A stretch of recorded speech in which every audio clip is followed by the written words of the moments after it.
नमस्कार, मैं कदम पांडे के स्टडी जोन की यूट्यूब चैनल पर आप सभी का स्वागत है। आज स्पेशली हम 11th एंड 12th के लिए बेसिक कॉन्सेप्ट ऑफ बायोलॉजी या हम यूँ कह सकते हैं कि जो हमारा एक बेसिक नॉलेज है या बेसिक कॉन्सेप्ट है जो विज्ञान के संदर्भ में, आज हम लोग उसी के बारे में चर्चा करेंगे। तो यहाँ पे हमारी आज हेडिंग होगी बेसिक कॉन्सेप्ट ऑफ बायोलॉजी। ठीक, स्पेशली कल की वीडियो में हम लोगों ने बेसिक कॉन्सेप्ट ऑफ साइंस के बारे में बात किया था, जिसमें 6 to 10th को स्पेशली ध्यान में रख के बनाया गया था किस एक सामान्य जानकारी विज्ञान के बारे में क्या हो सकती है। आज हम उसी को 11 एंड 12 के लिए स्पेशल कर रहे हैं, खासकर जीव विज्ञान के बच्चों के लिए, बायोलॉजी सब्जेक्ट जिन बच्चों ने लिया उनके लिए। सबसे पहले बेसिक कॉन्सेप्ट ऑफ बायोलॉजी के बारे में सबसे पहला तथ्य यहाँ पे आता है कि जीव विज्ञान शब्द का प्रयोग सर्वप्रथम किसने किया। ठीक है ना, जीव विज्ञान शब्द का प्रयोग,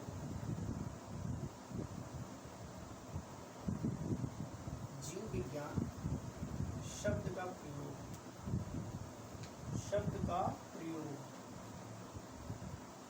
सर्वप्रथम किसने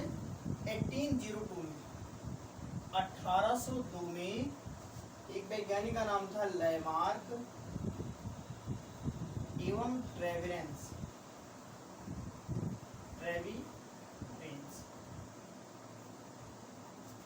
जीव विज्ञान शब्द का प्रयोग सर्वप्रथम 1802 में लैमार्क एवं ट्रेविरेंस नामक वैज्ञानिक ने किया था। अगर फादर ऑफ बायोलॉजी की बात करें तो फादर ऑफ बायोलॉजी में नाम आता है हमारे किसका, अरस्तु नाम का। जीव विज्ञान के जनक अरस्तु, लेकिन सबसे पहले जीव विज्ञान शब्द का प्रयोग किसने किया था, लैमार्क एंड ट्रेविरेंस नामक वैज्ञानिक।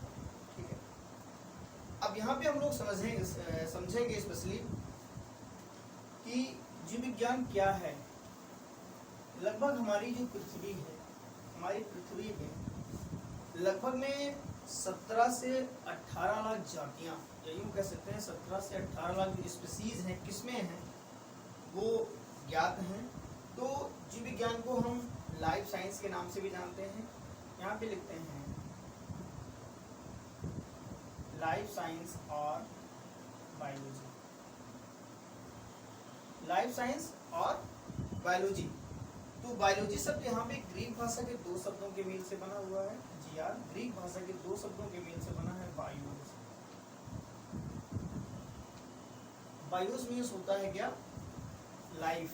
बायो मीन्स होता है लाइफ, प्लस दूसरा शब्द आता है यहाँ पे लॉगस, इसका अर्थ होता है स्टडी, अर्थात जीवन का अध्ययन ही क्या कहलाता है, जीव विज्ञान कहलाता है। या हम यूँ परिभाषा बना सकते हैं कि जीवन का या जीवधारियों का क्रमबद्ध, सुसंगठित और सुव्यवस्थित अध्ययन या ज्ञान ही क्या कहलाता है, जीव विज्ञान कहलाता है।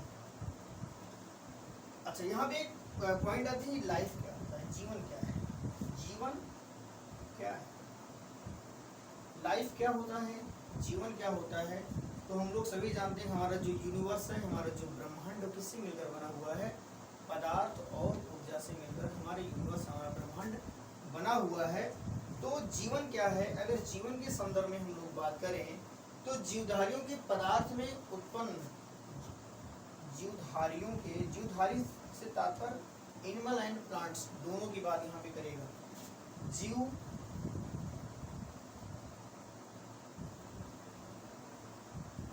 जीवधारियों के पदार्थ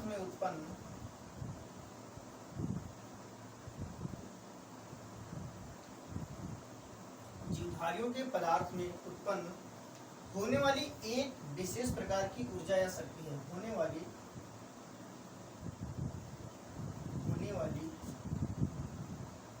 एक विशेष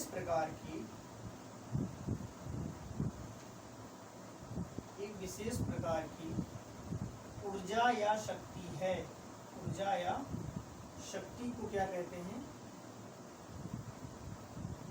जीवन कहते हैं। ठीक, पहली पॉइंट यहाँ पे जीवधारियों के पदार्थ में उत्पन्न होने वाली एक विशेष प्रकार की ऊर्जा या शक्ति है, जिसे क्या कहा जाता है, जीवन कहा जाता है। यहाँ पे एक शब्द आता है जीवधारियों का पदार्थ। अगर जीवधारियों के पदार्थ के संदर्भ में हम लोग बात करें तो यहाँ पे आते हैं हमारे बायोलॉजिकल मॉलिक्यूल, या जिसको हम बोलते हैं जैविक अणु। ऐसे अणु जिनसे जीवन की उत्पत्ति संभव हुई वो क्या कहलाते हैं, जैविक अणु कहलाते हैं। और उन्हीं जैविक अणु को क्या बोलते हैं, जीव पदार्थ बोलते हैं। इसमें मेन हमारा आता है प्रोटोप्लाज्म, जिसको हम जीवद्रव्य के नाम से जानते हैं। कि हक्सले महोदय ने क्या कहा था कि जीवद्रव्य जीवन का आधारशिला है, physical basis unit of life. कौन है, प्रोटोप्लाज्म में जीवद्रव्य है। तो अगर जीवधारियों के पदार्थ की बात करें तो इसमें मुख्य रूप से 6 तत्व हमारे आते हैं, carbon, hydrogen, oxygen, nitrogen, sulphur और फास्फोरस या मैग्नीशियम। लेकिन टोटल 30 तत्वों से मिलकर हमारा प्रोटोप्लाज्म या जीव पदार्थ बनता है। तो जीवधारियों के पदार्थ में उत्पन्न होने वाली एक विशेष प्रकार की शक्ति या एक विशेष प्रकार की ऊर्जा को क्या कहा जाता है, जीवन कहा जाता है। या इसी को एक दूसरी तरीके से हम लोग डिफाइन कर सकते हैं लाइफ को, संगठित पदार्थ। संगठित पदार्थ, संगठित पदार्थ। यहाँ पे जहाँ संगठित पदार्थ की बात आएगी वहां पे हम क्या लिखेंगे, सजीव पदार्थ। संगठित पदार्थ से तात्पर्य क्या, सजीव पदार्थ। संगठित पदार्थ या इसी को हम क्या कहते हैं, सजीव पदार्थ कहते हैं।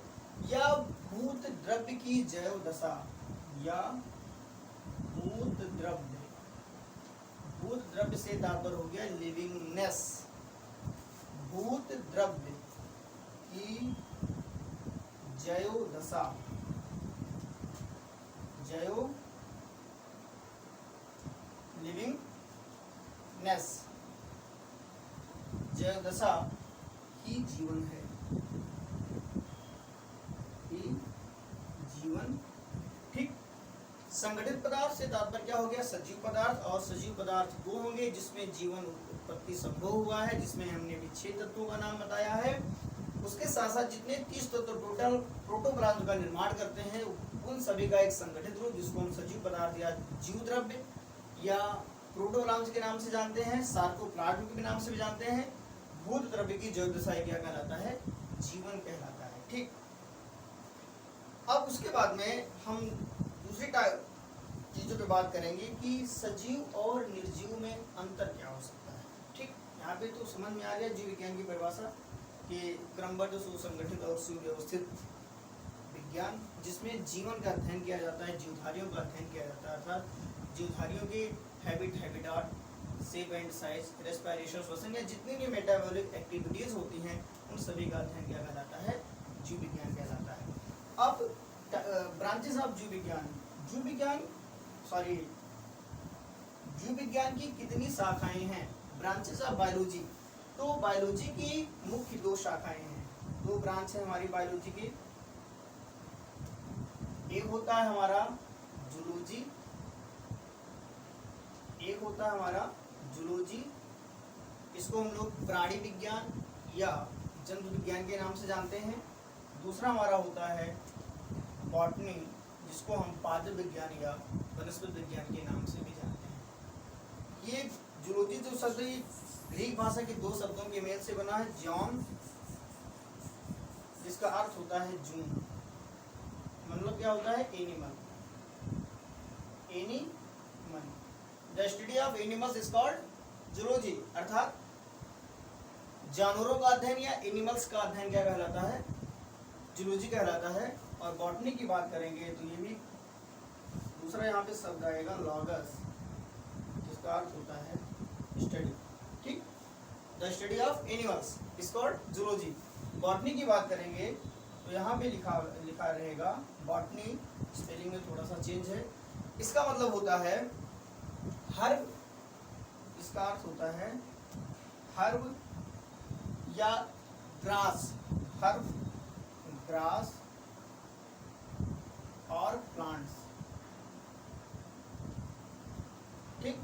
The study of herbs, grass and plants is called botany, अर्थात वनस्पति विज्ञान जीव विज्ञान की वह शाखा जिसमें हम पौधों के बारे में, पादपों के बारे में या साग के बारे में अध्ययन करते हैं, क्या कहलाता है हमारा बॉटनी कहलाता है। अगर जनक की बात करेगा, किसके जनक हमारे अरस्तु महोदय आते हैं, फादर ऑफ जूलॉजी अरस्तु।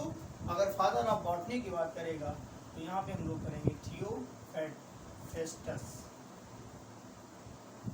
ठीक, अब यहाँ पे 4-5 पॉइंट हमारे समझ 4-5 पॉइंट को हम देखते हैं। सबसे पहले कंफ्यूजन वाले point, first term use of biology, Lamarck आएगी ट्रेविरस।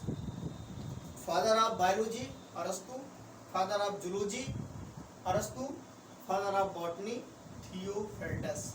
यहाँ पे क्वेश्चन बनता है कि आखिर में अरस्तु को ही जंतु विज्ञान बायोलॉजी का जनक ही क्यों कहा जाता है, फिर जूलॉजी का भी जनक कहा जाता है। उसका अर्थ रीजन ये है कि जो अरस्तु महोदय थे ये अपनी प्रयोगशाला में सबसे ज्यादा एनिमल्स का अध्ययन किया था, लेकिन उन्होंने कुछ मात्रा में प्लांट्स का भी अध्ययन किया, इसीलिए इनको फादर ऑफ बायोलॉजी बोल दिया गया। क्योंकि बायोलॉजी के अंतर्गत एनिमल्स एंड प्लांट्स दोनों आते हैं, या हम कह सकते हैं जिसमें लाइफ होती है, जिनमें जीवन होता है, जिनका एक लाइफ साइकिल होती है, वो सब जिसमें आते हैं बायोलॉजी के अंतर्गत आते हैं।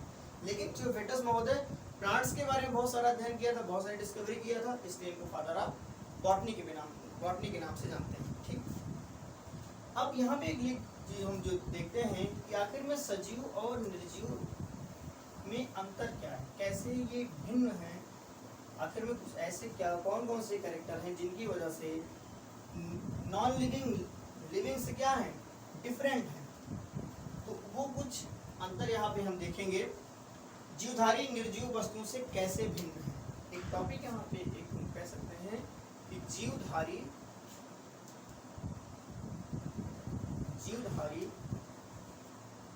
निर्जीव वस्तुओं से कैसे भिन्न है। जीवधारी निर्जीव वस्तुओं से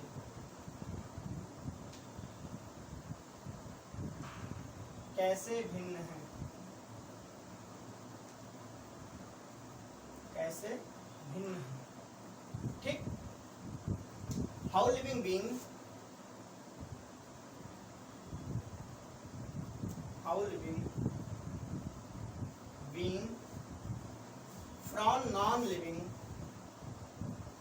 from non-living objects।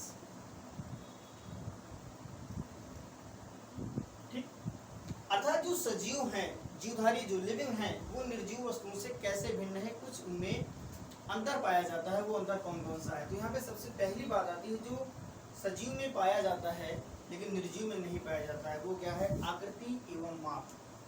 क्या है, आकृति एवं माप, शेप एंड साइज,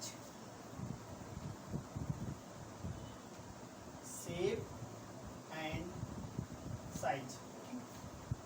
यहाँ से पहला क्वेश्चन बनता है कि जीव विज्ञान को देखते हुए कि क्या जितने भी एनिमल्स हैं या जितने भी प्लांट्स हैं, सबकी शेप, साइज, आकृति और आकार क्या है, एक समान है। यहाँ पे क्वेश्चन क्लियर नहीं। एनिमल्स के जो शेप, साइज है वो अलग हैं, ह्यूमन बीइंग्स के अलग हैं, प्लांट्स के अलग हैं, डिफरेंट टाइप के प्लांट के हैं अलग है। अर्थात उनकी जो आकृति और आकार क्या है, उनके पैतृक संपत्ति के अनुसार, या कह सकते हैं उनकी पैतृक जनरेशन के अनुसार क्या है, कम ज्यादा है या डिफरेंट है। तो शेप साइज में क्या है, जीवधारी अलग है निर्जीव वस्तुओं से। ठीक है, लेकिन निर्जीव वस्तु मान लीजिए हमने एक चेयर को बना दिया, तो मुझे नहीं लगता कि वो चेयर कभी बढ़ेगी या घटेगी। मैंने जिस आकार में उसको बना दिया है वह चेयर उसी आकार को प्राप्त कर लेगी। तो आकृति और माप किसमें पाई जाती है, लिविंग सब्सटेंस में पाई जाती है या लिविंग बीइंग्स में पाई जाती है। दूसरी पॉइंट यहाँ पे आता है हमारा रासायनिक संगठन। रासायनिक संगठन, केमिकल ऑर्गेनाइजेशन, केमिकल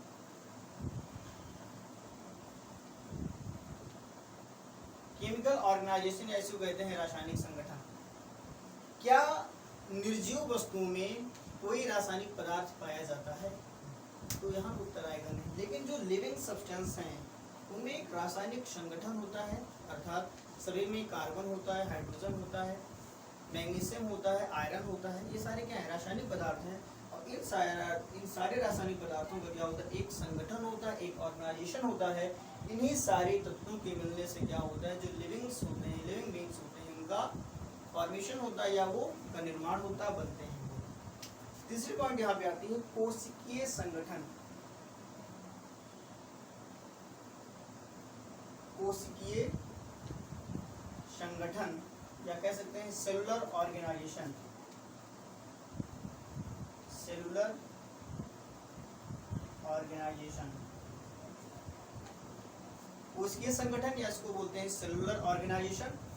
सबसे पहले हमें बात आती है कोशिका क्या होती है या कोशिकाओं का संगठन क्या कहलाता है। सभी लोग जानते हैं कि एनिमल प्लांट दो प्रकार के जीव होते हैं और दोनों में जो कोशिका सेल होती है वो अलग अलग प्रकार की होती है। जैसे अगर हम बात करें कि अगर हमें एक कमरा बनाना होता है तो कमरे में क्या क्या लगाना होता है, तो सभी लोग कई जगह सर हम ईंट लगाते हैं, सीमेंट, मोरंग वाला, सरिया, बहुत सारी चीज़। उसी तरीके से एक जब नई शरीर बनती है, चाहे एनिमल्स के होंगे चाहे कोई प्लांट्स का होगा, उसमें क्या कई प्रकार की कोशिकाएं आपस में क्या होती हैं, संगठित होती हैं और संगठित होकर क्या करती हैं, एक ऊतक बना देती हैं। ये लंबा प्रोसेस है, फिर आपको बताएंगे हम। ऊतक बनाने के बाद में अंग, अंग तंत्र और अंग तंत्र से एक नए शरीर का निर्माण हो जाता है। तो यहाँ पे कोशिकीय संगठन किसमें पाया जाता है, लिविंग में पाया जाता है, अर्थात सजीवों में क्या पाया जाता है, सेलुलर ऑर्गेनाइजेशन पाया जाता है। ठीक, अगली पॉइंट मोस्ट इंपॉर्टेंट यहाँ पे आती है हमारी, यह है उपापचय। उपापचय, इसको हम लोग बोलते हैं मेटाबॉलिज्म।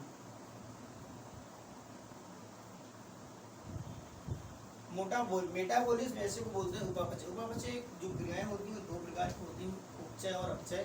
कैटाबॉलिज्म एंड एनाबॉलिज्म कहते हैं इसको इंग्लिश में। कार्बनिक भोज्य पदार्थों का विखंडन एवं संश्लेषण क्या कहलाता है, उपापचय कहलाता है। कह सकते हैं कि हम जो भी चीज़ खाते पीते हैं, हम या जो भी फूड कंपोनेंट्स लेते हैं, वो सारे फूड कंपोनेंट्स क्या होते हैं, एक हमें जटिल कार्बनिक पदार्थ के रूप में प्राप्त होते हैं। आप जटिल कार्बनिक पदार्थ के रूप में उनको लेते हैं, उन जटिल कार्बनिक पदार्थों को क्या करते हैं, विखंडन, तोड़ना और फिर उनका क्या संश्लेषण कर लेना, क्या कहलाता है, उपापचय कहलाता है। और जितने भी एनिमल्स या प्लांट्स होते हैं उन सभी में उपापचय क्रियाएं या मेटाबॉलिक एक्टिविटीज पाई जाती हैं। ठीक है, जबकि निर्जीवों में इस तरह की कोई भी क्रियाएं नहीं पाई जाती हैं। अगली बात आती है यहाँ पे पांचवा हमारा, गमन एवं गति। गमन एवं गति, गमन एवं गति, locomotion and movement. Locomotion and movement, गमन एवं गति। सभी लोग जानते हैं प्लांट्स को छोड़ के जितने भी एनिमल्स होते हैं क्या करते हैं, गति करते हैं, मूव करते हैं, इसीलिए उसको क्या बोलते हैं, गमन एवं गति बोलते हैं। कि जितने भी एनिमल्स होते हैं वो सारे क्या करते हैं, अपने भोजन के लिए या कह सकते हैं अपने जितने भी क्रियाएं हैं उन सभी के लिए क्या करते हैं, अपने स्थान का परिवर्तन करते रहते हैं। इसी को हम लोग क्या बोलते हैं, गमन एवं गति, लोकोमोशन एंड मूवमेंट। ठीक है, फिर उसके बाद में अगली पॉइंट आती है हमारी पोषण। क्या आता है, पोषण। पोषण को हम लोग क्या बोलते हैं, न्यूट्रिशन। सभी लोग जानते हैं जितने भी एनिमल्स होते हैं, प्लांट्स होते हैं, सभी क्या करते हैं, पोषण करते हैं। जबकि निर्जीव कोई भी पोषण नहीं करता है। जो भी पोषण है, पोषण क्या कहता है, क्या है, चूंकि हमें कार्य करने के लिए ऊर्जा की जरूरत होती है और ऊर्जा मुझे कहाँ से प्राप्त होती है, न्यूट्रिशन से प्राप्त होती है। जो न्यूट्रिशन हो गए, जो न्यूट्रिएंट होते हैं, पोषक पदार्थ होते हैं, जो फूड कंपोनेंट होते हैं, वहीं से प्राप्त होता है और हमें काम करने के लिए ऊर्जा की आवश्यकता होती है, इसलिए पोषण। नंबर 7 की अगर हम लोग बात करते हैं वृद्धि। वृद्धि कौन करता है, वृद्धि, ग्रोथ। वृद्धि कौन करता है, हम आप करते हैं, एनिमल्स करते हैं, प्लांट करते हैं। अगर हम किसी बीज को डाल देते हैं मिट्टी में तो निश्चित रूप से वो 10 दिन में बड़ा होते हुए निकलता हुआ चला जाएगा और अपनी एक निश्चित लाइफ साइकिल तक क्या करेगा, वो बढ़ता हुआ जाएगा, चलेगा। फिर एक कंडीशन ऐसी आएगी जब उसकी ग्रोथ रुक जाती है। लेकिन निर्जीव वस्तु इस तरह से कोई भी ग्रोथ नहीं करते हैं। ग्रोथ के बाद में 8वां पॉइंट हमारा आता है श्वसन। क्या कोई निर्जीव वस्तु श्वसन करती है, सांस लेती है, रेस्पिरेशन। लेकिन जितने भी लिविंग सब्सटेंस है, लिविंग बीइंग्स हैं, वो सारे क्या करते हैं, श्वसन की क्रिया करते हैं। ऑक्सीजन लेना, CO2 निकाल देना। लेकिन ये ब्रीथिंग प्रोसेस होता है, इसमें जब तक ऑक्सीजन हमारे ब्लड में मिलकर और हमें एनर्जी नहीं प्रोवाइड करा देती है, तब तक वो श्वसन की क्रिया पूरी नहीं होती है। सब लंबा प्रोसेस है, आपको एक बहुत बहुत बड़ी टॉपिक में सारी चीजें समझना पड़ेगा। उत्सर्जन सभी लोग जानते हैं, उत्सर्जन चाहे वो एनिमल होगा चाहे वो प्लांट होगा, क्या करेगा वो उत्सर्जन तो करेगा। उत्सर्जन या इसको बोलते हैं एक्सक्रीजन, अर्थात जो वेस्ट मटेरियल है, जो वेस्ट पदार्थ है, उनका शरीर से क्या कर देना, परित्याग करना, क्या कहलाता है, उत्सर्जन कहलाता है। कोई भी निर्जीव पदार्थ उत्सर्जन या एक्सक्रीजन नहीं करता है। नंबर 10 पॉइंट की अगर हम बात करें, अनुकूलन लिख देते हैं या एडाप्टेशन। अनुकूलन, समस्थैतिकता भी एक चीज आती है जिसको हम लोग बोलते हैं होमोस्टैटिस, लेकिन अनुकूलन एडाप्टेशन के बारे में ज्यादा समझते हैं। एडाप्टेशन आप लोग सभी जानते हैं, जाड़ा गर्मी बरसात हर मौसम में हर जीव क्या करता है, बदलती हुई प्रकृति, बदलती हुई मौसम के अनुसार अपने आप को बना लेने की जो क्षमता है, ढाल लेने की क्षमता क्या कहलाती है, एडाप्टेशन। कहते हैं कठिन से कठिन परिस्थितियों में क्या समन्वय स्थापित कर लेना है, क्या कहलाता है, या प्रकृति के साथ समन्वय स्थापित कर लेना क्या कहलाता है, अनुकूलन। बहुत अच्छा एग्जाम्पल इसमें एक जिराफ का आता है, लेमार्क एंड डार्विन के बारे में।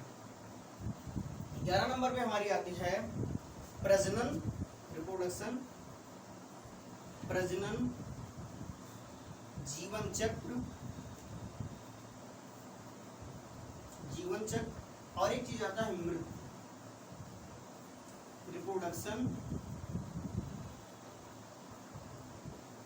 रिप्रोडक्शन, लाइफ साइकिल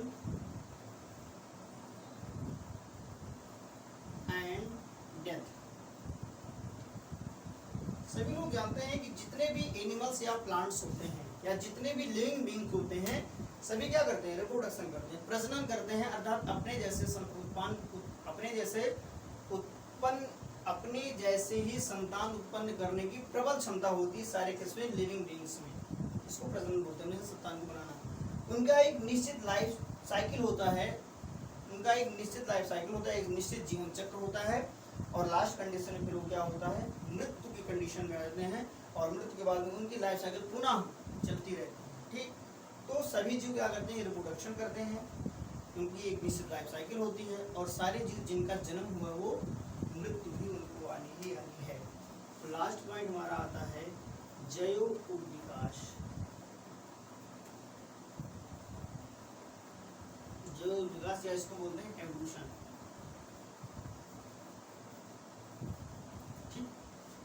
जैव विकास के बारे में यहाँ पे बहुत बड़ी कि जीवन का विकास कैसे हुआ, जीवन संभव कैसे हुआ, पृथ्वी पर जीव कैसे आया, उन सब के बारे में जो विकास है वो हमारा बताता है। इसमें बहुत इंटरेस्टिंग क्वेश्चन ये बनता है कि पृथ्वी पर पहले मुर्गी आई कि अंडा आया, अगर मुर्गी आई तो वो कैसे आया, और अगर अंडा आया तो वो कैसे आया, एक लॉजिकल क्वेश्चन है। इसके बारे में हम कभी फिर चर्चा करेंगे, जैव विकास या एवोल्यूशन के बारे में। तो आज एक हमने सिंपल से जो बेसिक स्ट्रक्चर हमारे जीव विज्ञान का है, बायोलॉजी का है, उसके बारे में हमने आपको बता दिया है। अगले वीडियो में हम सिर्फ डिफाइन करेंगे BIOLOGY को, जो स्पेलिंग है बायोलॉजी की, हम उसको डिफाइन करेंगे। और इसके बाद में अब जो भी वीडियो बनेगी वो स्पेशली सिलेबस के according, special biology 11th and 12th के सिलेबस के अकॉर्डिंग ही ये वीडियो बनेगी। और दूसरी जो वीडियो बनेगी वो कॉम्पिटिटिव साइंस की वीडियो बनेगी। ठीक, और तीसरी प्रकार की जो वीडियो हम बनाएंगे वो बनाएंगे पेडागॉजी, सीटेड पेडागॉजी से संबंधित। ठीक है, तो आज के लिए इतना ही, फिर नेक्स्ट क्लास में आपसे मिलते हैं, और नेक्स्ट क्लास में हम सिर्फ 11th एंड 12th के सिलेबस के बारे में चर्चा करेंगे। स्पेशली आज की जो एक क्लास है ये 11th एंड 12th को ध्यान में रखते हुआ बेसिक कॉन्सेप्ट ऑफ बायोलॉजी के बारे में दिया गया। नमस्कार।